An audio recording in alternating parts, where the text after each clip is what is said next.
മര്യാദക്ക് ആ കോളേജിലൊക്കെ പഠിക്കുമ്പോ ആരെങ്കിലും പ്രേമിച്ചാ പോരായിരുന്നു. ആഗ്രഹമില്ലാഞ്ഞിട്ടല്ല, നമ്മളെയൊക്കെ ആരെങ്കിലും പ്രേമിക്കണ്ടേ? എന്താ കാണാൻ അത്ര മോശമാണ്? ഒരു മെന ഉണ്ടായില്ലല്ല. ഇപ്പൊ ഈ ജോലിയൊക്കെ കിട്ടിയപ്പോഴല്ലേ ഒരുവിധം വെട്ടം വെച്ചത്. ശരിയാണ്, അന്ന് സോഡാ കുപ്പി പോലെ അന്ന് എനിക്കൊരു ആത്മവിശ്വാസം ഒന്നും ഉണ്ടായില്ലേ, അല്ലെങ്കിൽ ഞാൻ മണ്ടുവിനെ പ്രേമിച്ചാനെ. എന്റെ വീടിന്റെ മുമ്പിൽ കൂടിയല്ലേ മണ്ടുവും ഷീജയൊക്കെ ട്യൂഷന് പോയിക്കൊണ്ടിരുന്നത്. അപ്പൊ ഒരാഗ്രഹം ഉണ്ടായിരുന്നു, പറയാൻ ധൈര്യം കിട്ടിയില്ല. കൊള്ളാല.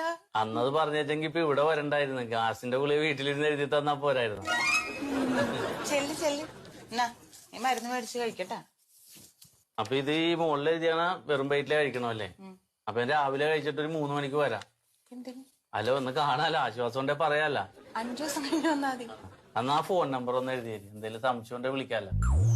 ഇപ്പൊ ഇതിലുള്ള ഫോൺ നമ്പറിൽ വിളിച്ചാ മതി. എഴുതിക്കോ, ഇതിലുള്ളത് വിളിച്ചാ മതി. മതി.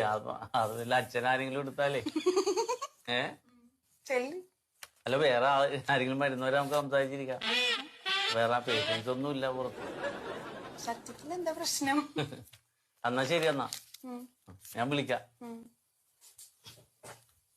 I love you പറഞ്ഞേക്കായിരുന്നു.